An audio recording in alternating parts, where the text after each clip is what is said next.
Então vamos à nossa quinta aula nessa minissérie, né, nessa pequena série que trata do conhecimento de Deus, né? E dentre esses temas eu acredito que talvez em competição ali com o amor de Deus, a graça de Deus é um dos conceitos que é mais assim, são mais relacionados com os reformados, né? Com aqueles que professam a fé reformada, né? Então, a graça de Deus ela é tida como óbvia para, para, a igreja reformada como um todo. Na verdade, toda a base da reforma, né, o que eclodiu da reforma, trata da doutrina da graça, né, de como a graça toca os crentes, né, e como isso gera resultados nos crentes, né? Mas, como eu até comentei no início aqui da nossa liturgia, né, da nossa reunião para a EBD, a graça ela não pode jamais, assim como qualquer outro atributo de Deus, qualquer outra característica de Deus, não pode ser tratada apenas como um conceito abstrato, como algo que nós aprendemos nos livros e na Bíblia e que não toca as nossas vidas, de forma nenhuma, porque se nós assim pensarmos, a nossa vida não será conduzida pelo conceito da graça de Deus, por quem Deus é e no sentido da aplicação da sua graça, de como ele se voltou e se volta para nós em graça continuamente. Então nós precisamos, e esse é um ponto que eu tenho tentado refletir bastante com os irmãos, nós precisamos entender, por mais que minimamente, como cada um desses atributos que nós estamos vendo toca as nossas vidas, né? Como cada um desses atributos nos faz conduzir as nossas vidas e aqueles que estão sob nossa responsabilidade, guiados por aquela característica ou pela aquela expressão do ser de Deus. Tudo isso precisa estar de forma muito concreta em nós, né? E esse é o objetivo dessas aulas, primariamente, meus irmãos, né? Nós não nos reunimos aqui nesse período e, na verdade, em nenhuma aula de EBD nós nos reunimos aqui para que possamos adquirir um certo conhecimento, né? Para que simplesmente nós possamos entender uma certa doutrina intelectualmente, de forma nenhuma. Como nós, inclusive, veremos hoje à noite, o Senhor, Ele nos chamou, Ele nos salvou, não para conseguir simplesmente adeptos intelectuais, né? Aqueles que concordam, que são convencidos pelo que o Senhor fala, simplesmente intelectualmente. Não. Ele nos chamou para Ele, né? Para sermos dele. Tomou o nosso coração, venceu-nos pelo coração. Diferente de como os homens vencem a outros, né? E que reinos se levantam, onde a força e a violência atua externamente, não. O Senhor internamente nos ganhou tomando os nossos corações.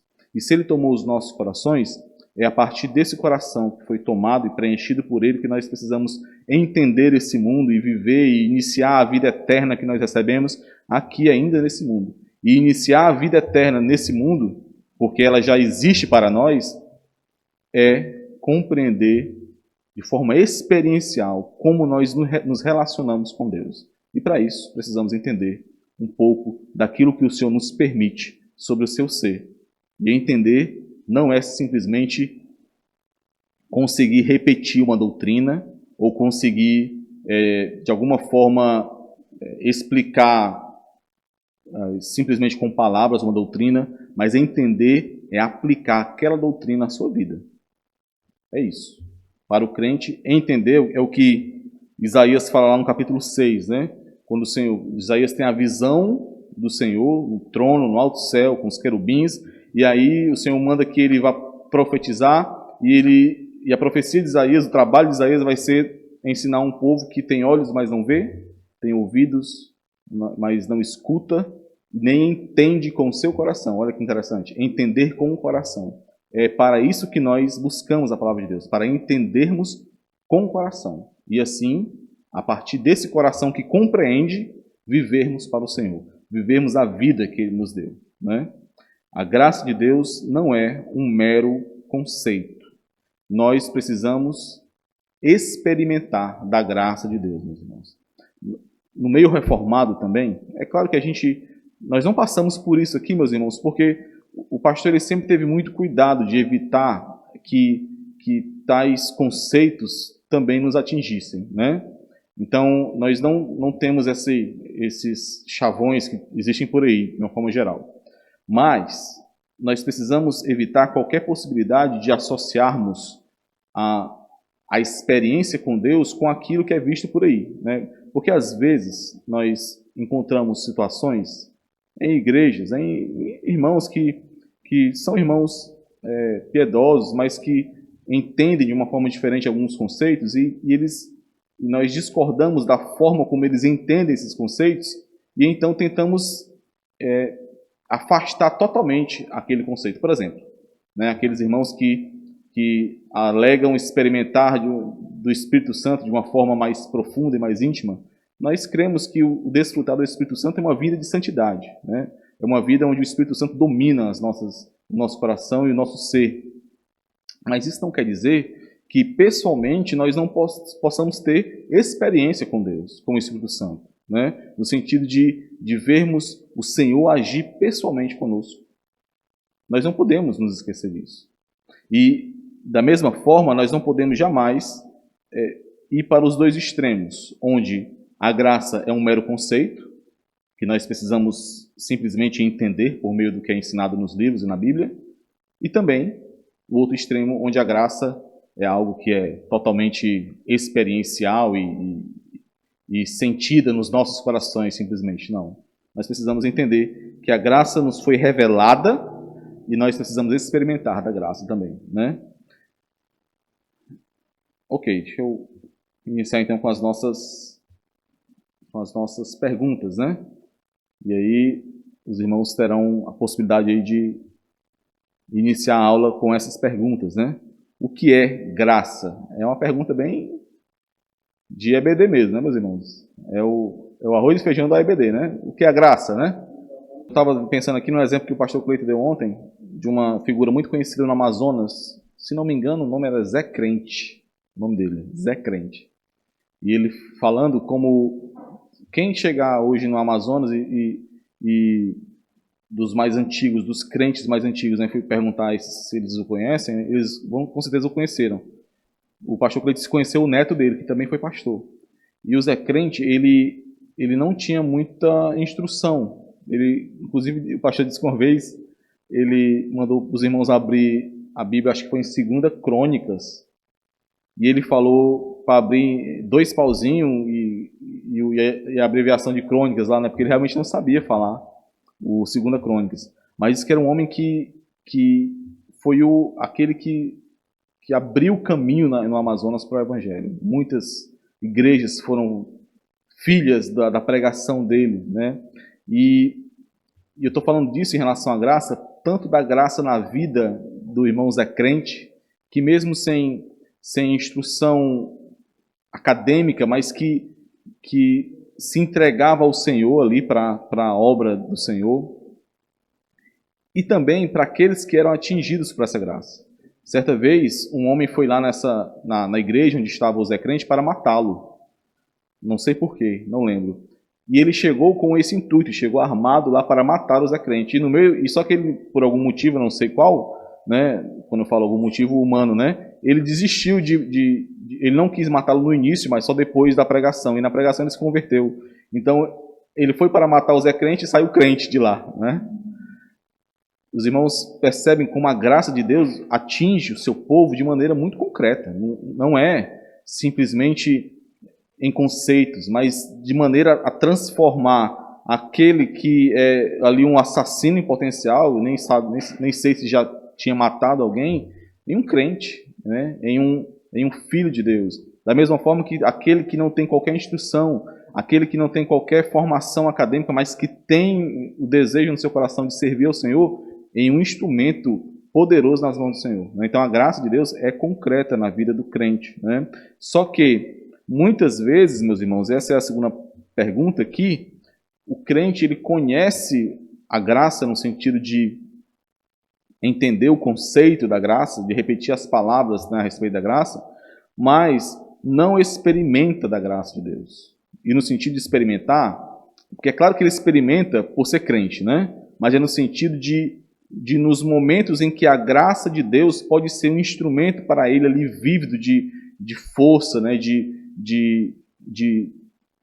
Do Senhor moldando a vida dele, né? De passar por situações que outros, que o mundo não conseguiria passar, ele não consegue desfrutar da graça porque não experimenta a graça de Deus, né? E minha pergunta para os irmãos seria: o que é que nos impede de experimentar a graça de Deus? E aí, é claro, de novo, né, nesse sentido que, claro, todo crente experimenta a graça de Deus. O crente só é crente porque ele experimentou a graça de Deus.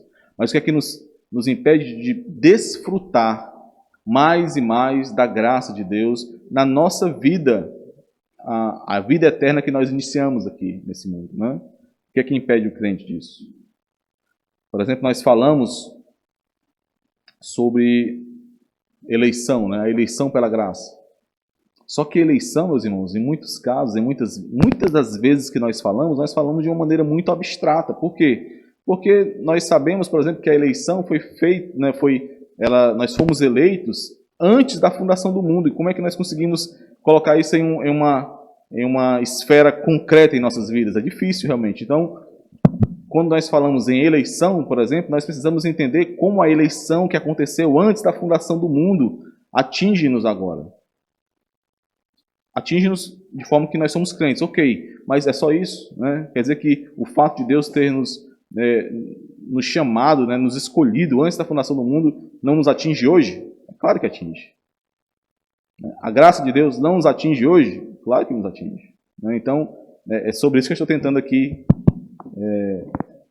cutucar mesmo, né? Todos nós, para que possamos pensar sobre isso. Nós precisamos pensar sobre isso.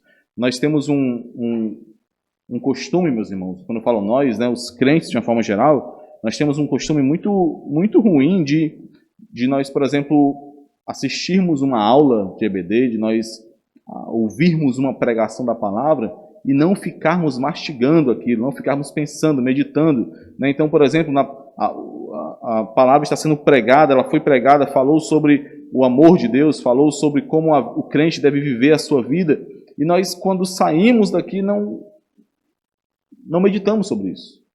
Isso acontece muito. E nós precisamos perceber que aquilo que nós recebemos de alimento aqui no domingo, por exemplo, na quarta, precisa ficar sendo digerido ao longo de toda a semana. Precisamos ficar lembrando e meditando e pensando como aquilo vai nos auxiliar na tomada de decisão, na forma como nós vivemos durante a semana. Porque nós fomos alimentados para que possamos entrar nesse mundo e guerrear, porque nós estamos numa guerra. Nós somos alimentados durante o domingo, durante a semana, para que a gente possa chegar numa situação onde esse mundo irá exigir força de nós, no sentido de combatê-lo, e nós precisaremos combater. Né? Então, nós precisamos refletir constantemente sobre essas perguntas, né?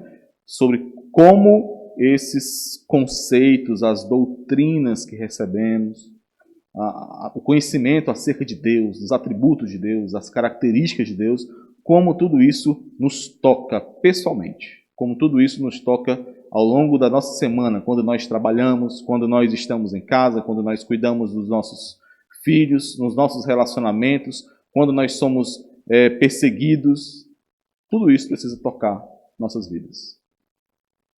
Eu fiz a pergunta, mas só eu falei, né? Alguém tem algo a falar sobre essa pergunta? O que nos impede de experimentar a graça de Deus?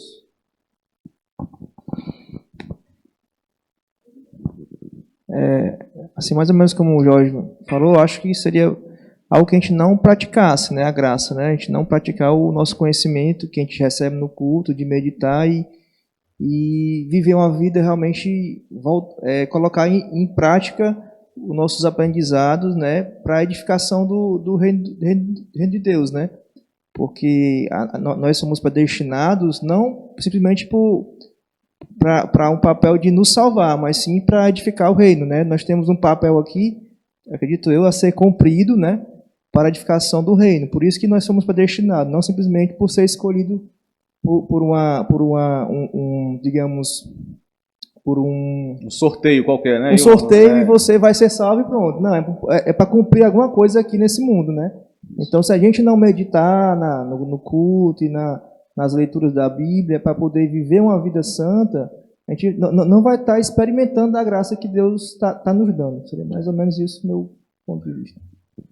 Meus irmãos, é como eu estava falando da história que o pastor Cleiton contou lá, né, do Zé Crente, né? Irmão Zé Crente.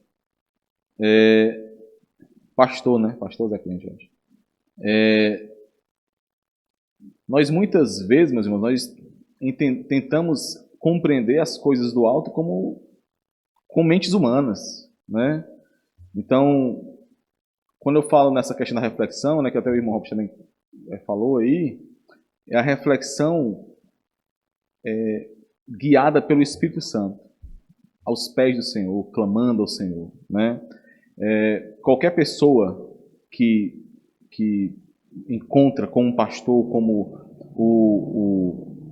esse caso, né, do Zé Crente, e existem muitos desses, meus irmãos, existem muitos e muitos pastores anônimos que não tiveram a possibilidade de uma formação acadêmica, mas que foram formados pelo Senhor na busca pela palavra, na busca por meio do Espírito Santo ali, pelo conhecimento de Deus. E é claro que não estou falando que quem não tem possibilidade não precisa sim. Todas as possibilidades que nós temos para servirmos melhor ao Senhor, nós devemos buscar. Mas aqueles que não tiveram a possibilidade, isso jamais foi uma barreira para eles. Por quê? Porque eles entenderam o papel deles como pastores, como membros firmes de uma igreja, não com mentes humanas. Jamais. Mas com a mente voltada para o alto. Como Isaías diz lá no capítulo 6. Envia-me a mim, Senhor. Isaías tinha acabado de fazer a declaração que ele era um homem de lábios impuros, né, que não tinha capacidade nenhuma. O Senhor o purifica e ele diz, envia-me a mim. Isaías estava dizendo para ser enviado porque ele se sentia capacitado? Não. Porque ele enxergava que aquilo que seria feito pelo poder de Deus, não dele, né? Mas é isso. E a terceira pergunta está bem ligada com essa, né? Quais as aplicações práticas da graça em nossas vidas? Bota um S aí, em nossas vidas. Eu fiz um trabalho agora, foi no módulo anterior, sobre as doutrinas da graça. O trabalho foi muito interessante, porque nós geralmente trabalhamos, né, ou estudamos sobre as doutrinas da graça, os 5 pontos do calvinismo, de forma a buscar ali o contexto histórico, as doutrinas que são levantadas, e o pastor Hodgson, ele passou simplesmente o seguinte: eu quero que você faça 5 aplicações pessoais de cada doutrina da graça e me mande. Meus irmãos, é difícil demais. Primeiro que você tem que entender o que é aquela doutrina, né? Por exemplo, você vai falar depravação total, né? Ok, o que é depravação total? Mas agora você tem que fazer 5 aplicações para a sua vida, ou para a vida da igreja, né? E esse é um exercício fantástico, meus irmãos, que todos devemos fazer, né? Então, sempre que você recebe alguma instrução, é claro que todo aquele que vai pregar a palavra e ensinar a palavra, uma grande parte do trabalho é tentar buscar essas aplicações para aplicar ao povo, né? E a si mesmo, claro. Mas nós, quando estamos escutando a palavra de Deus, ouvindo a pregação, nós devemos fazer esse exercício também, né? Recebemos uma doutrina ali, recebemos um ensino, né, que foi ali mastigado e que foi entregue. Opa, aquilo ali, como é que isso se aplica à minha vida? Ou então, ao meditar sobre aquilo ao longo da semana, quando você encontrar uma certa situação, você vai se deparar e vai dizer assim, é assim que se aplica aquilo que eu recebi de ensinamento. Pronto, é aqui que eu vou aplicar. Então nós precisamos, mais uma vez, eu estou sendo aqui redundante nisso, né, mas nós precisamos refletir como aquilo que nós recebemos do Senhor, a revelação do Senhor, o ensinamento que nós recebemos na igreja, em nossos lares, né, quando nós lemos a palavra de Deus, quando nós meditamos na palavra de Deus, quando nós fazemos os cultos domésticos, como isso se aplica à nossa vida e à nossa família, né? Livro que nós já sabemos qual é, né? O Conhecimento de Deus, pastor J. Packer. Esse é o capítulo 13, que trata sobre a graça de Deus. E é claro que um capítulo curto como esse não abordaria tudo sobre a graça, né? Então, aqui o foco não é, por exemplo, a graça comum de Deus, né? Nós sabemos que a graça de Deus atinge todos os homens. Existe a graça comum, que permite que chuva, né, caia sobre ímpios e sobre crentes e que sustente a ímpios e crentes, mas aqui nós falaremos um pouco sobre a graça especial que é dada aos crentes, né? E o primeiro ponto, meus irmãos, que o pastor Jair Packer traz aqui, é o problema da falta de compreensão da graça. E ele faz uma pergunta: qual é a raiz do problema? Né? O que é que nos leva a falar da graça de Deus, a cantar hinos que são construções maravilhosas, meditações maravilhosas sobre a graça de Deus, como nós cantamos aqui, como vários outros existem, a ouvir ensinos sobre a graça de Deus e não perceber a graça de Deus influenciando a nossa vida em cada atitude que nós tomamos. O que é que nos leva a nos conduzirmos assim? Tem uma parábola, o pastor Jair Packer não fala sobre isso, mas quando eu estava lendo eu lembrei automaticamente, que é a parábola do credor incompassivo, lá em Mateus capítulo 18, começa no versículo 23. Não sei se os irmãos lembram, mas um homem que devia muito dinheiro, eu não lembro agora o registro que é feito, mas muito dinheiro ao rei, né? E o rei vai lá cobrá-lo pela última vez, e o homem diz que não tem como pagar e se joga aos pés do rei pedindo misericórdia. E o rei graciosamente, vendo que ele não tinha como pagar, não só dá mais tempo a ele como ele pediu, mas o perdoa da dívida, totalmente. E aí, esse homem sai lá da presença do rei e encontra no caminho um conservo seu, e esse conservo devia, sei lá, 2%, 1% do que ele estava devendo ao rei. E aí ele vai lá e cobra o seu conservo pede por misericórdia. O relato da parábola faz exatamente repete o que um fez diante do outro, né? O que aquele homem, né, fez diante do rei e o que o seu conservo fez diante dele. Só que esse homem não o perdoa a dívida, né? Não age da mesma forma que o rei agiu com ele. E aí o rei fica sabendo e manda o prender para que ele pague a dívida, né? Eu lembrei dessa parábola, meus irmãos, porque muito facilmente nós falamos sobre a graça de Deus, né, e falamos sobre esse favor imerecido, falamos sobre o fato de nós não termos qualquer mérito, e quando nós estamos na posição de sermos graciosos para com os nossos irmãos, para com aqueles que nos ferem, para os ímpios, para quem for, nós esquecemos da graça de Deus. Por quê? Porque foi apenas um conceito, não penetrou em nossos corações. Então, nós precisamos entender que para compreender a graça em nossos corações, de forma experiencial, nós temos que entender qual é a raiz do problema. E qual é a raiz do problema? Antes de responder essa pergunta, vamos abrir em 1 Coríntios capítulo 15, versículo 10. Olha que interessante, meus irmãos. Olha como a compreensão correta da graça de Deus, como Paulo aqui apresenta, coloca Paulo em movimento. Né? Ao entender a graça de Deus, mas pela graça de Deus sou o que sou. Ele está falando aqui que é apóstolo dos gentios. Sou apóstolo pela graça de Deus. E a sua graça que me foi concedida não se tornou vã. Antes trabalhei, e o trabalhar aqui da ideia de se esforçar ao máximo, né? Antes trabalhei muito mais que todos eles. E ele já instantaneamente já impede qualquer possibilidade de orgulho para ele, né, de vaidade, e diz: não eu, mas a graça de Deus comigo. Então, olha o que é que nós perdemos quando nós não compreendemos a graça de Deus de forma experiencial, de forma a compreender com o coração. Nós não colocamos a graça de Deus em movimento. A graça se torna muitas vezes vã. É como o exemplo que eu acabei de comentar com os irmãos, né? Nós entendemos a graça de Deus derramada a nós, mas não a derramamos sobre outros, né? Esse é um ponto que nós precisamos entender, né? Abra um favor também em Gálatas, capítulo 2, versículos 19 a 21. Deixa eu ler para os irmãos. Gálatas 2, do 19 ao 21. Porque eu, mediante a própria lei, morri para a lei, a fim de viver para Deus. Estou crucificado com Cristo. Logo, não sou eu quem vive, mas Cristo vive em mim. E esse viver que agora tenho na carne, vivo pela fé no Filho de Deus, que me amou e a si mesmo se entregou por mim. Qual o resultado disso? Não anulo a graça de Deus, pois, se a justiça é mediante a lei, segue-se que morreu Cristo em vão.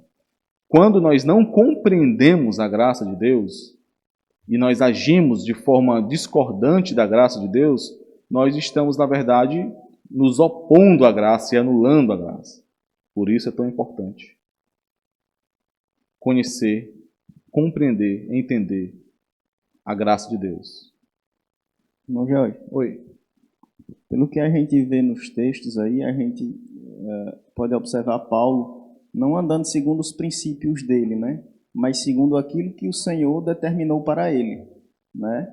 Então, o foco dele ali é apresentar a Cristo, não seus interesses, né? Isso. Talvez seja mais ou menos por esse norte aí, né? Eu já li num livro que nós temos a tendência de o nosso ego, o nosso coração se inflar como um balão, né? Então, em vários textos de Paulo, ele não vai defender a si mesmo, né? Ele não quer defender a justiça dele, mas em todo o tempo ele está direcionando para Cristo, né? Isso. Sendo intencional nisso. Paulo queria ir para a esquerda, o Senhor o jogava para a direita. Paulo queria ir para a direita, o Senhor o jogava para a esquerda. É impressionante ver como Paulo reagia a essas situações, né? Qual é a raiz do problema, meus irmãos? Eu vou trazer aqui a resposta por meio de uma frase muito interessante. Eu ia falar uma frase muito bacana, mas para não parecer muito velho, né, eu quis dizer interessante, né? Mas é uma frase muito bacana mesmo, né? Que é do pastor John Stott. É esse velhinho com cara de bondoso aí, ó. Ele já está com o Senhor. Ele diz assim: o coração do problema do homem é o problema do coração do homem. Interessante, né? O coração, ou a raiz, né? O coração, é só para colocar o bom trocadilho aqui, né? O coração do problema do homem é o problema do coração do homem. Então, meus irmãos, o nosso problema em qualquer uma dessas situações onde nós não nos portamos de forma digna do Evangelho, em que nós não nos portamos de acordo com aquilo que recebemos do Senhor, está ainda em um coração que, como tem um pastor presbiteriano, eu esqueci agora o nome dele, ele fala muito, eu sigo no Instagram, né? Ele fala muito sobre produtividade, e ele tem uma frase muito interessante que ele fala sobre o desalinhamento do coração do crente, né? Então, o crente está com o coração desalinhado em muitas situações, e por isso ele se porta de forma não condizente com a palavra de Deus, né? E aqui, o pastor J. Packer, ele apresenta 4 pressupostos necessários à graça. Os irmãos lembram do pressuposto? Daquela nossa lição sobre cosmovisão, né? São aqueles conceitos que precisam estar presentes, que formam a base, né?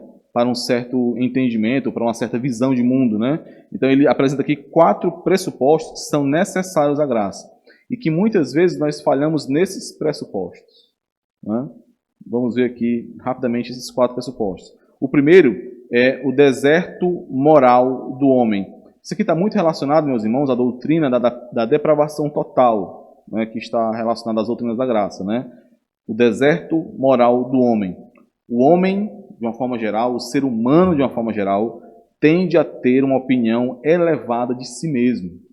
Isso, com o passar das décadas, né, com o avanço tecnológico, com a globalização, com a modernidade que nós vivemos, isso tende a ser intensificado, porque o homem acaba cada vez mais associando o sucesso, né, a tudo aquilo que está sendo construído pelo poder das suas mãos, né? Então, o homem tende a ter uma opinião elevada de si mesmo. Isso, meus irmãos, gera várias consequências, né? A culpa, por exemplo, é vista como uma doença a ser combatida. Então, eu já vi relatos onde as pessoas vão aos consultórios, né, psicologia, para buscar se livrar da culpa, no sentido de que a culpa é uma doença que precisa ser eliminada. Por quê? Porque as pessoas tendem a achar que são boas, que mesmo que com aqueles pecadinhos, né, de estimação, mesmo com aquilo que ela sabe que realiza e que não agrada a Deus, né, aqueles que conhecem de alguma forma a palavra, que acompanham ao Senhor de alguma forma, né, mesmo com aqueles pecadinhos, com, sei lá, práticas irregulares nos negócios, vícios ali que não são combatidos, né? Mas enfim, pequenas mentiras, as pessoas, né, associam que são mentirinhas pequenas, todo mundo mente, né? Então pequenas mentirinhas não vão me fazer pior do que eu sou, né? As pessoas associam que são boas, que independente dessas práticas, elas são, no fundo, são boas pessoas. E por isso, elas são bondosas consigo mesmas. Então, é muito comum, meus irmãos, aquele que tem uma opinião elevada de si mesmo, ele se justificar, né, no sentido de que os seus erros... Tem uma música, né, que eu só não vou dizer aqui o refrão para os irmãos não ficar com essa música na cabeça, né? Mas eles acham que os seus erros vão ser sempre inferiores às suas qualidades, né? Às suas virtudes. E qual o problema? O problema é que essas pessoas, né, os seres humanos, acreditam que Deus pensa da mesma forma. Acreditam que Deus os enxerga da mesma forma, como seres bondosos, que por mais que tenham falhas pequenas, isso não afeta quem eles são, na verdade, né? Mas isso não é verdade, meus irmãos. Aqueles que pensam dessa forma jamais compreenderão a sua real natureza e necessidade diante de Deus. Aquele que possui uma visão elevada de si jamais entenderá a sua situação de perdição. Jamais. Esse pensamento, né, necessário de que o homem é uma criatura caída, miserável, dependente de Deus, que precisa de um Salvador, jamais estará na mente desse que tem um pensamento elevado de si mesmo. Jamais. Isaías 64:6 nos diz assim, né? Mas todos nós, eu grifei o todos, né, para poder ficar bem destacado, mas todos nós somos como o imundo e todas as nossas justiças como o trapo da imundícia.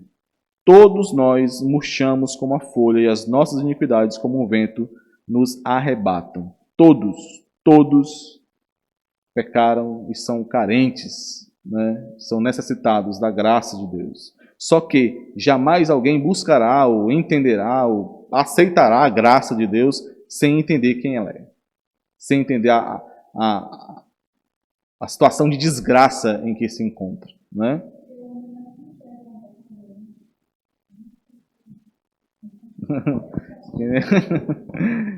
Como é? Eu não entendi não. Repita aí, por favor. O homem ele não se enxerga como pecador. Isso mesmo. Por que o homem caído não se enxerga como pecador? Porque ele está morto. Está cego. Não existe, meus irmãos, a primeira manifestação da graça de Deus é exatamente essa. É que o homem possa enxergar quem ele é. Enxergar. E quando nós vemos, inclusive entre nós mesmos, porque nós muitas vezes caímos nisso, né? Nós muitas vezes parece que chacoalhamos um pouco a cabeça e perdemos alguns conceitos, né? Mas muitas vezes nós começamos a achar que nós estamos construindo algum mérito diante de nós pela vida religiosa que nós estamos seguindo, né? Mas nós ainda somos manchados pelo pecado. O pecado não nos domina mais, não tem mais poder sobre nós. O pecado não mais nos condena, porque nós fomos salvos por meio de Cristo, justificados. Eu peço que os irmãos fiquem pensando sobre essa palavra justificação, que nós vamos já falar sobre ela. Justificados por meio de Cristo, mas ainda assim o pecado, ele nos toca. Ele ainda de alguma forma, nos influencia, embora não nos controle. Vamos abrir esse texto de Romanos 3, do 9 ao 20. Romanos 3, 9. Que se conclui: temos nós qualquer vantagem? Não, de forma nenhuma, pois já temos demonstrado que todos, tanto judeus como gregos, estão debaixo do pecado. Como está escrito: não há justo, nenhum sequer. Não há quem entenda, não há quem busque a Deus. Todos se extraviaram, a uma se fizeram inúteis. Não há quem faça o bem, não há nenhum sequer. A garganta deles é sepulcro aberto, com a língua urdem engano. Veneno de víbora está nos seus lábios. A boca eles a têm cheia de maldição e de amargura. São os seus pés velozes para derramar sangue. Nos seus caminhos há destruição e miséria. Desconhecem o caminho da paz. Não há temor de Deus diante de seus olhos. Ora, sabemos que tudo o que a lei diz aos que vivem na lei, o diz para que se cale toda a boca e todo o mundo seja culpável perante Deus, visto que ninguém será justificado diante dele por obras da lei, em razão de que pela lei vem o pleno conhecimento do pecado. Essa é a situação de todo homem, de todo ser humano. E enquanto nós não entendermos isso, e o quanto nós tentarmos suavizar isso, nós não compreenderemos também a graça de Deus. Porque a graça de Deus é exatamente, ao invés de dar aquilo que merecíamos por conta de quem somos aqui, que está sendo revelado, o Senhor nos dá aquilo que nós não merecemos, né? A dádiva que nós não merecemos.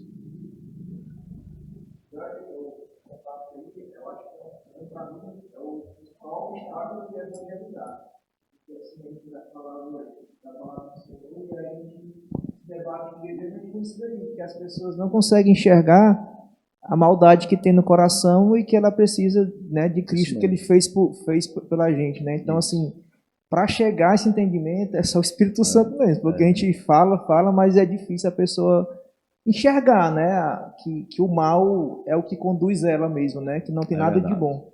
É verdade. E a barreira, eu vejo como a maior barreira para poder conseguir converter, né, converter o Espírito Santo e chegar que a pessoa possa se enxergar.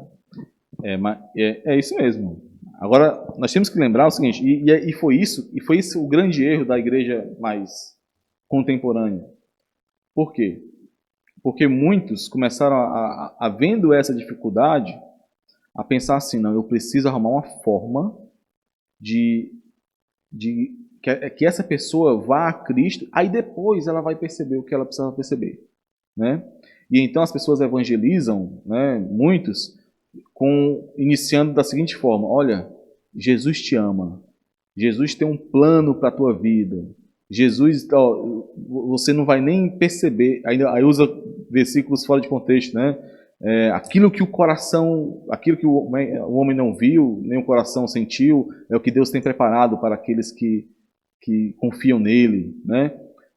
Mas, meus irmãos, por que isso não vai gerar conversão? Porque esse não é o Evangelho.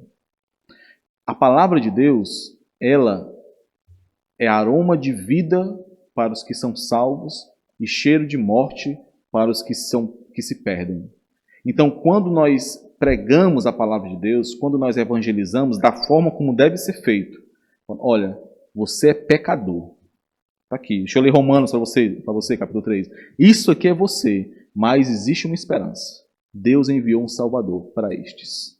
Quando você faz isso, a palavra de Deus, ela vai fazer ali separação. Pode ser que naquele momento você esteja pregando para uma pessoa que será salva em um momento, não naquele. Mas a palavra de Deus, como as próprias Escrituras nos ensinam, jamais volta vazia. Jamais é perdida. Sempre que a palavra de Deus é pregada, ela sempre, meus irmãos, sempre vai atingir o objetivo dela. Ela irá salvar o perdido ou condenar o pecador. Sempre. Não há outra, não há falha. A palavra de Deus nunca falha.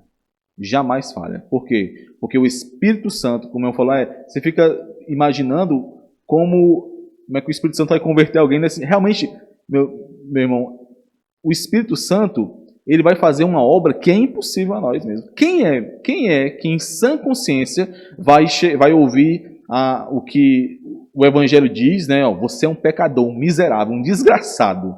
Você está condenado. Quem é que vai ouvir tudo isso e dizer assim, muito obrigado. Olha, você realmente salvou o meu dia. Não, ninguém fará isso, a não ser pelo poder do Espírito Santo, aplicando aquela palavra ao coração, revelando, abrindo os olhos dessa cegueira que todos estão e mostrando a glória de Cristo, como Paulo fala em 1 Coríntios. A glória de Cristo é vista e então o pecador se rende a Ele, crendo que há, assim, salvação para ele. Não tem outra forma. Não existe outra forma de evangelizar alguém que não seja falando sobre o Evangelho, sobre a verdade. E a verdade é, o homem nasceu em pecado, está perdido. Não há esperança para o homem, a não ser Cristo, o Redentor que foi enviado. Pronto, não tem o que fazer. A partir dali, meu irmão, é o Espírito Santo que irá fazer a obra naquela pessoa. Não tem o que fazer mesmo mais não.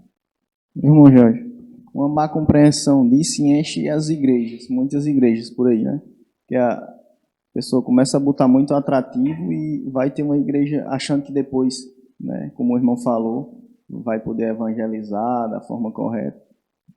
Vai encher a igreja, abarrotar a igreja, mas eles não têm consistência, né? No momento que a palavra for pregada, vão se rebelar, vão sair, né?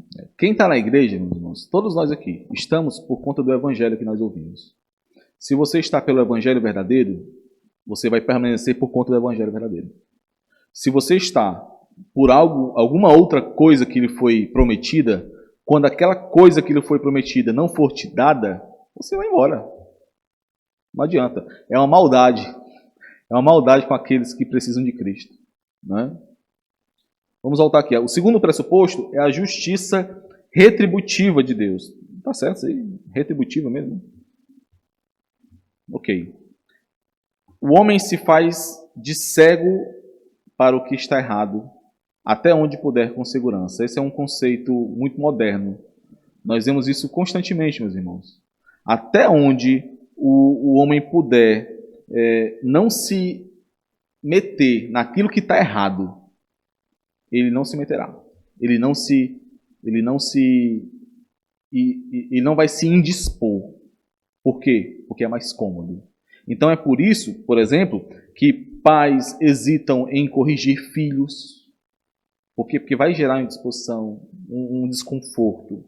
É por isso que professores hesitam em corrigir os alunos, né? E cada vez está maior essa tendência aí. A sociedade hesita em corrigir, em punir os maus. É melhor passar a mão na cabeça, é melhor simplesmente dizer que aquilo ali não é culpa do bichinho, não. Ali foi outra coisa, ali foi porque... Oi? É o meio, pois é o meio que ele foi criado. A culpa não é dele, não. Porque o pobre, eu já ouvi, a minha mãe trabalha num CRAS, né? Ela passa aí, graças a Deus, de lá. Mas ela trabalha num CRAS e ela trabalha como... Ela é pedagoga, mas ela trabalha nessa parte de assistência lá, né? E aí ela visita muitas casas, realmente, numa situação realmente, olha, triste demais. E aí ela vive contando os casos, né? Rapaz, um bichinho desse. 13 anos, 12 anos, matou 4, roubou 20, né? Fez isso, fez aquilo, fez isso. Aí, um bichinho desse. Aí disse, não, mas porque o bichinho, rapaz, se for ver na casa dele lá, o que foi? Então, estão vendendo arma na casa dele? Então, alguém vai... Não, muito pobre, muito... Sim, mas esse é o conceito da sociedade que nós vivemos, né? Mas o mal do homem é o próprio coração do homem. É o pecado, né? Na sociedade que nós vivemos hoje, meus irmãos, no mundo que nós vivemos hoje, tolerar o mal é visto como uma virtude. Como assim? As pessoas que são aquelas que são mais, que não se indispõem com as outras, né? Aqueles que estão sempre ali em amizade, por quê? Porque não cutucam a ferida do outro, né? Que não expõem o erro do outro, são vistos como aqueles que, olha, aí pensa uma pessoa, aí é uma pessoa sensata, equilibrada. Mas por quê? Em muitos casos, porque essa pessoa jamais vai se indispor, até onde ela se sinta segura, ela não vai se indispor para apresentar o erro do outro. Por quê? Porque essas pessoas, elas não conseguem ver a necessidade de que o erro, de que o pecado, ele seja punido com justiça. Que precisa ser corrigido e punido com justiça. Não veem isso. E da mesma forma que no ponto anterior, acreditam que Deus pensa da mesma forma. Acreditam que Deus não retribui a culpa, né? Não retribui ali o que é merecido por conta do pecado.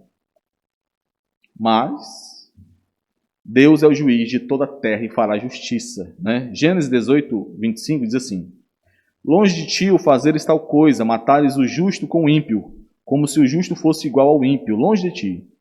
Não fará justiça o juiz de toda a terra? Sim, ele fará. O Senhor fará justiça.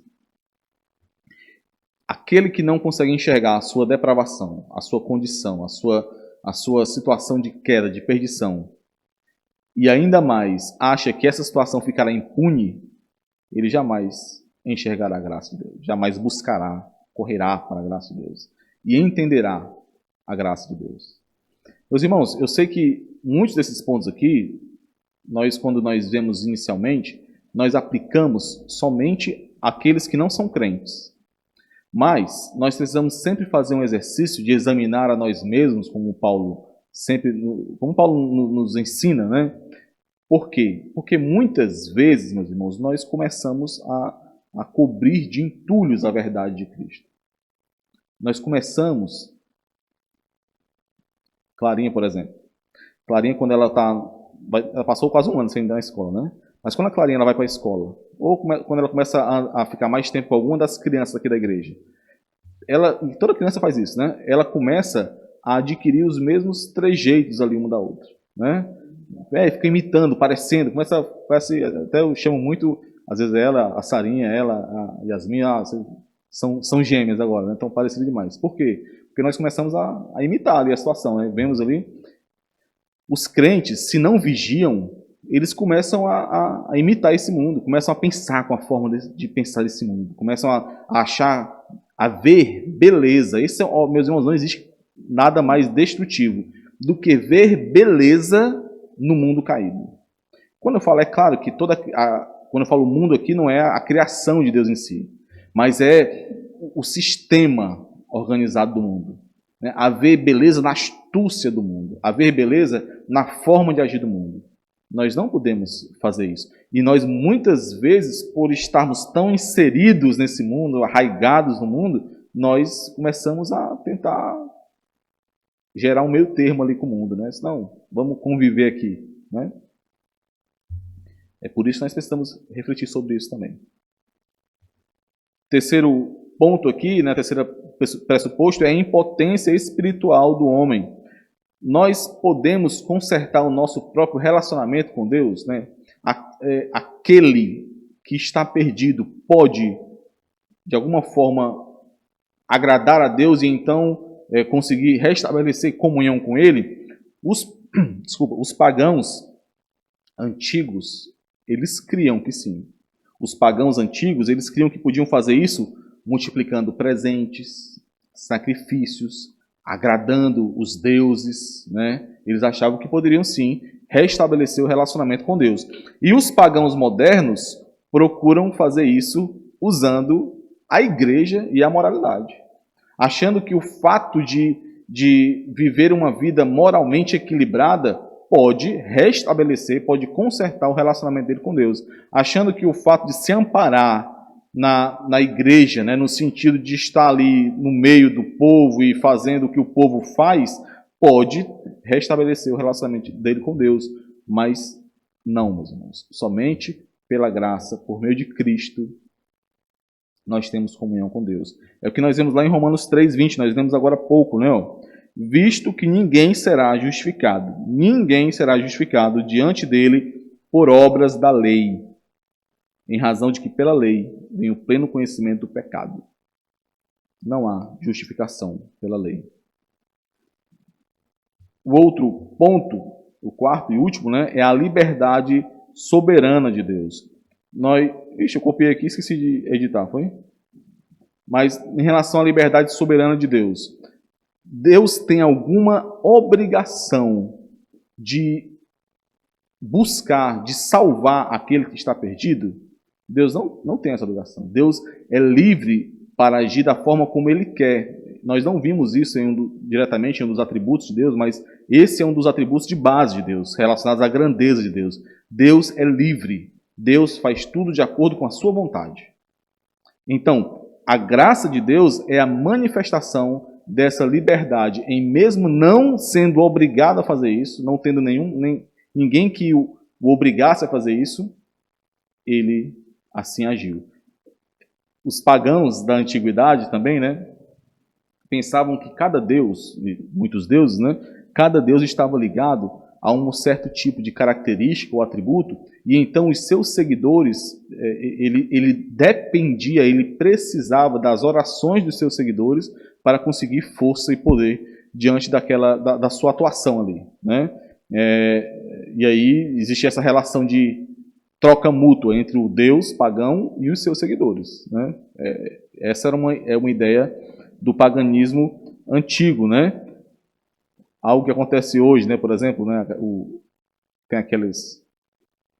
Qual é o santo casamenteiro? Qual é o Santo Antônio, né? Então, acho que só as mulheres faziam, não sei se os homens faziam isso também, né? Mas as meninas queriam casar, aí pegavam o Santo Antônio, aí fazia alguma maldade com ele, né? Não sei se botar cabeça para baixo, dentro de um balde d'água, sei lá, de costa para a parede, e enquanto ele não arrumasse um casamento para ele, não tinha vez para ele não. Então, ou seja, o pobre ali não é muito livre não, né? Ele está na mão de quem o está adorando ali, né? É mais ou menos essa linha aí mesmo. Deus não depende de suas criaturas e não é obrigado a mostrar favor aos pecadores, de forma nenhuma, né? Tem dois textos, meus irmãos, muito interessantes. Por favor, abram aí nos Salmos 50, do 8 ao 13. Atos 17, 25, ele nos diz que Deus não é servido por mãos humanas, como se precisasse de alguma coisa, né? Pois Ele mesmo é quem dá a todos vida, respiração e tudo mais. Mas vamos ler aí Salmo 50. Salmo 50, do 8 ao 13. Olha aí que interessante, né? O Senhor falando, vocês acham que eu quero sacrifício porque eu tenho fome? Né? Os animais são todos meus. Se eu tivesse fome, eu diria. Você acha que eu preciso do sangue dos animais para beber o sangue dos animais? Né? Aqueles, né, que estão sendo repreendidos aqui, eles enxergavam a mecânica do sacrifício, né? Como se ali, exatamente como os pagãos enxergavam, né? Eu preciso, e o Deus precisa desse sacrifício. Como ele precisa do sacrifício, eu vou oferecer e aí ele vai me retribuir. Essa é uma visão, meus irmãos, totalmente pagã, né? Pagã. Então, Deus não tem obrigação nenhuma em mostrar favor a pecadores, mas Ele mostra. Ele derrama da sua graça para com pecadores e para quem Ele quer. Para quem Ele quer. Ok, estamos já caminhando para o fim aqui, né? O que é graça, então? Algo não conquistado. Algo não merecido. A definição de graça que o pastor Jair Packer faz aqui. A graça de Deus é amor livremente demonstrado para com pecadores culpados, ao contrário de seu mérito, sendo na realidade um desafio ao seu demérito. Ou seja, sendo um desafio àquilo que o pecador merecia. O pecador merecia algo totalmente ruim. O salário pela culpa dele, pelo pecado dele. ao invés do Senhor dar isso, e não somente, o Senhor deixa de puni-lo, mas também dá aquilo que ele não merece, aquilo que ele jamais poderia alcançar mérito para conseguir. Continuando, é Deus mostrando bondade a pessoas que merecem apenas a inclemência e que não tinham qualquer razão para esperar outra coisa a não ser isso. Meus irmãos, quando a graça é compreendida por nós, isso aqui, ó, graça é favor imerecido. Eu não tenho mérito, eu não mereço. Mas quando isso realmente atinge os nossos corações, como é que nós nos comportaremos diante das adversidades, diante das provações? Dificilmente aquele que compreende isso vai murmurar. Por quê? Porque ele enxerga que ele merecia aquilo, embora ele saiba que o Senhor não está punindo, mas ele seria digno de receber aquela punição, embora aquilo não seja punição. Porque para o crente não é punição, é provação. É Deus moldando o caráter. Só que quando nós não entendemos a graça de Deus e quando nós pensamos como esse mundo pensa, quando nós nos encontramos diante de uma dificuldade, nós desabamos, murmuramos, reclamamos, gritamos, choramos, esperneamos. Por quê? Porque não entendemos a graça de Deus. Porque não percebemos que o Senhor, que derramou graça sobre nós, Ele está conduzindo tudo aquilo. E que aquela dor é graça de Deus. Né? Aquelas lágrimas, graça de Deus. Aquela disciplina é graça de Deus. Por quê? Porque se não fosse aquela disciplina, nós não estaremos sendo moldados ao Senhor. Aquilo ali é o caminho que está sendo percorrido para a glorificação. Deus escolheu e estabeleceu aquele caminho. Tudo aquilo ali é para o bem do crente. Tudo aquilo ali manifesta a graça, o amor de Deus para com o crente. Só que isso precisa ser percebido de forma experiencial. E para ser percebido de forma experiencial, nós temos que passar por isso. E o Senhor nos dá a oportunidade disso. O pastor uma vez comentou algo muito interessante sobre isso, dizendo que às vezes nós perdemos a oportunidade de entendermos, a graça de Deus, ou ali o amor de Deus, para aprendermos e sermos moldados ao Senhor Jesus Cristo. E aí nós perdemos isso. Por quê? Porque nós não agimos como deveríamos agir. Aí o que é que tem que acontecer? O Senhor tem que mandar uma outra oportunidade para que então a gente possa aprender, para que então a gente possa ser moldado. Porque o Senhor não vai deixar de completar a obra dele em nós. Se nós somos crentes, o Senhor jamais falhará nisso. Então, outra oportunidade será dada, outra situação virá. A salvação é o efeito da graça, meus irmãos? Tem esses versículos de Efésios 2, versículos 5 e 8, quando Paulo fala que é pela graça, eu vou ler aqui para os irmãos, Efésios capítulo 2, versículos 5 e versículo 8.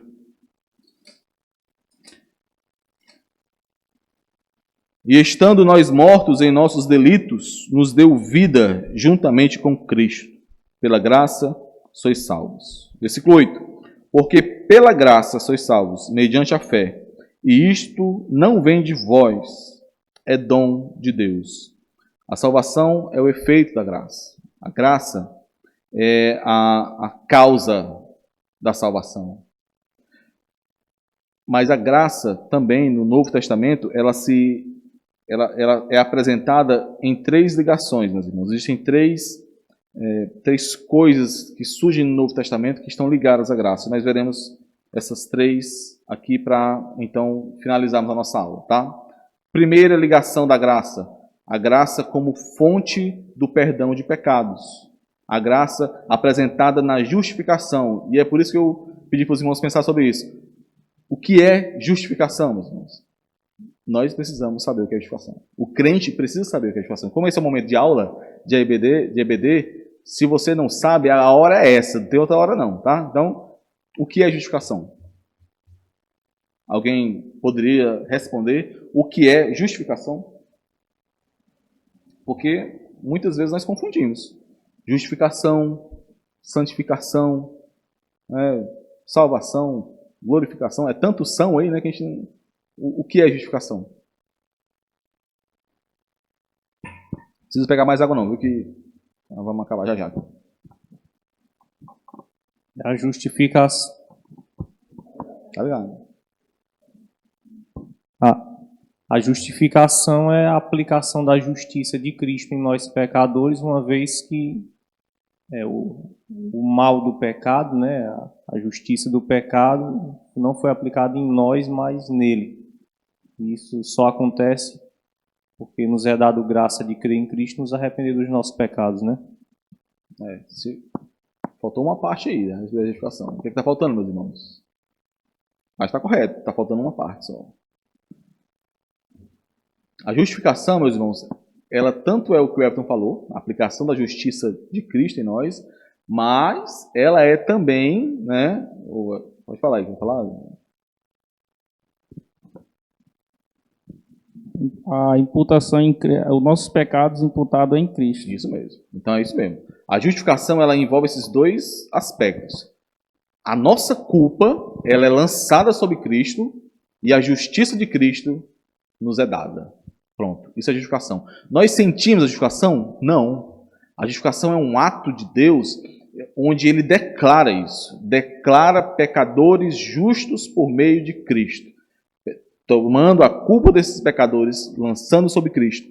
Tomando a justiça de Cristo, lançando sobre pecadores. É algo que nós vivemos pela fé. Sabendo que, crendo no Senhor Jesus Cristo, assim nós somos justificados. Então, esse é um conceito que está diretamente relacionado à graça, porque nós não somos merecedores do que recebemos no Senhor. O pecado que nós cometemos gerava e gerou culpa e morte para nós. O que nós merecíamos era morte, né, e pagar pelos nossos pecados. Pela graça, nós não pagaremos, foram lançados sobre Cristo. Nós não merecíamos qualquer comunhão com Deus, qualquer relacionamento com Deus, mas pelos méritos de Cristo, pela justiça de Cristo, todos nós isso é dado, né? Recebemos então, por meio da graça, a justificação. É pela fé, é gratuita para nós, mas teve um custo para Deus. É interessante essa reflexão, meus irmãos. A graça, a justificação é pela graça, é gratuita para nós, mas teve um custo para o Senhor. Qual foi o custo? Cristo, né? Cristo, o seu único filho, Deus Filho, ele foi enviado ao mundo para praticar a justiça, para viver sem pecado e ser entregue à morte, e ser sacrificado. O seu sangue precisava ser derramado para que a culpa dos pecadores pudesse ser apaziguada, para que a ira de Deus pudesse ser apaziguada. O que é que diz Romanos 8:32? Alguém sabe aí? Romanos 8:32. Aquele que não poupou o seu próprio filho, antes, por todos nós, o entregou, porventura não nos dará graciosamente com ele todas as coisas? Romanos, volta um pouquinho agora, 3:24-26. É a continuação daquele texto que nós lemos, não? Romanos capítulo 3, do versículo 24-26.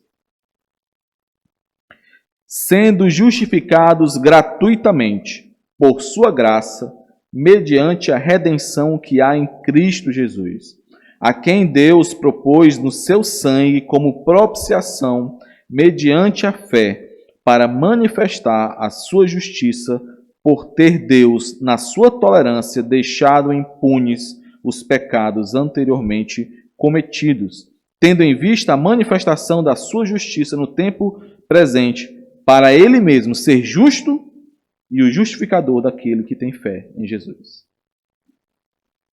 Palavra importantíssima que nós devemos, se você não a entende, busque entender, pergunte, né? Propiciação. O que é propiciação? É uma palavra difícil realmente, mas que foi usada aqui precisa ser entendida. Propiciação. O que significa propiciação? Né? Por que ele está colocando aqui essa palavra propiciação nessa relação de Deus sendo justo e justificador, né, por meio de Cristo, por meio do sangue de Cristo? Nós precisamos entender, meus irmãos, que essa justificação, por mais que seja pela graça, dada por graça a nós, gratuitamente a nós, algo foi feito. Um preço foi pago, preço de sangue. Não, como Paulo fala, não foi o ouro, prata ou qualquer outra coisa corruptível, mas foi preço de sangue, o sangue de Cristo. Essa propiciação, ela ao mesmo tempo que esse derramamento do sangue de Cristo em nosso favor, é Cristo aplacando a ira de Deus. A ira de Deus, a justiça de Deus precisava ser satisfeita. Precisava ser apacada. Deus é justo. A justiça de Deus jamais poderia falhar. E essa justiça foi cumprida ali em Cristo. Cristo cumpriu. Cristo Irmão foi Jorge, a justiça de Deus para nós. Pode falar, irmão. a ignorância realmente é uma prisão terrível, né? Porque diante de uns versículos desses, diante da gente saber tudo que o Senhor Jesus Cristo, tudo que Deus fez no seu plano de redenção, né? de salvação, como é que uma pessoa pode achar ainda que tudo isso pode ser frustrado, né? E ele pode perder sua salvação? Olhando para uns textos desses, né? Que diz que o Senhor consumará a sua obra, né? A morte de Cristo pode falhar, pode deixar de salvar, né? Essa é exatamente a terceira ligação que nós veremos aqui, né? Exatamente isso. A segunda, meus irmãos, é a graça como motivo do plano de salvação de Deus.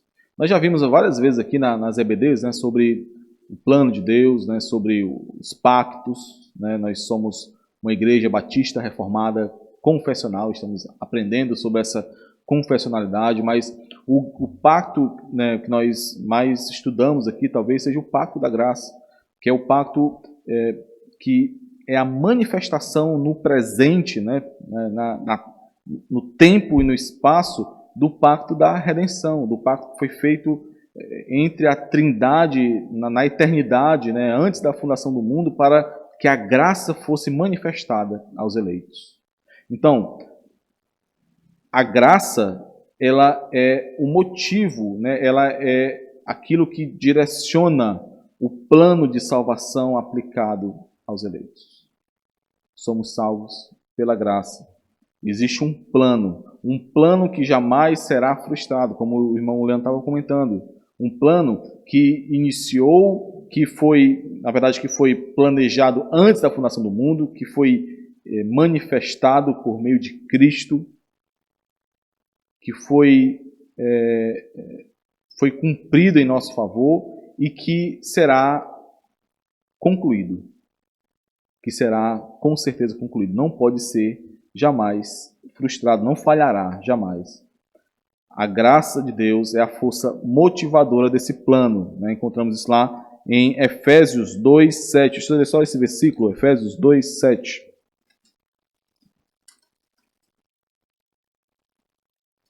Efésios 2:7 diz assim: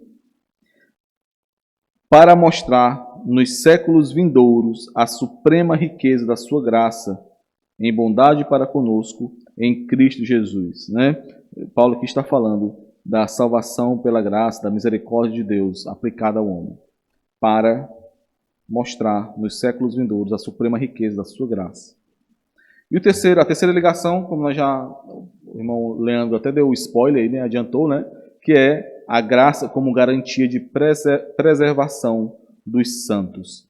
Se o plano de Deus ele foi manifestado, ele é conduzido, né, pela graça, o motivo dele é a graça, nós temos convicção de que o futuro do crente está assegurado.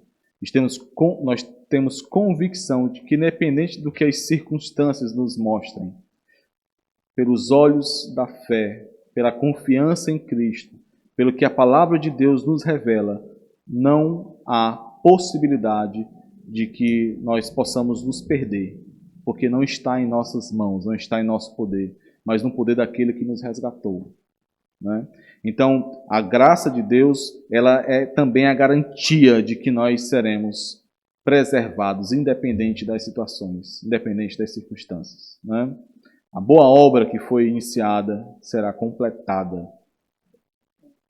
Acho muito interessante quando João fala na sua primeira epístola, Estou agora em dúvida se no segundo capítulo ou no terceiro, que ele fala que agora nós somos filhos de Deus. Mas um dia nós o veremos. E quando nós então estivermos diante dele, nós seremos como ele é. Não há possibilidade de perdermos isso. Não há possibilidade de falharmos. Por fim, meus irmãos, uma reflexão final aqui, né? No Novo Testamento, a doutrina que rege é a graça. É tudo pela graça. Mas devemos nos lembrar que a ética é a gratidão. Por que isso? Porque em muitos locais, eu conheci o calvinismo, né? Porque assim, eu tinha que conhecer o evangelho, mas me apresentado foi o calvinismo de uma forma totalmente deformada e distorcida por pessoas que são instrumentos de Satanás nesse mundo.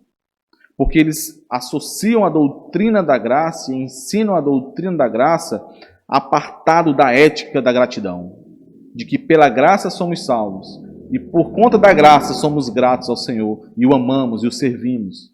Então associam a graça a uma frouxidão moral, onde aquele que uma vez salvo é salvo para sempre, por isso não precisa se importar com mais nada. Pode viver a vida que quiser viver sem viver para Cristo e ainda assim será salvo. Mas não há maior erro do que esse, meus irmãos. Aquele que não vive para Cristo, aquele que não vive de forma grata ao Senhor, de forma a manifestar o coração novo que foi dado a ele, de forma de confirmar a obra do Espírito Santo que age nele, esse com certeza, se esse não vive assim, é porque ele não conheceu a Cristo. Porque é por conta das obras que nós fazemos que nós somos vistos, reconhecidos como filhos de Deus. As obras que nós fazemos não nos salvam. As nossas boas obras, aquilo que como nós vivemos, jamais terá poder para nos salvar. Mas elas são o resultado de um coração que foi transformado. Um novo coração que foi dado. Um novo nascimento, né, que foi dado ao crente.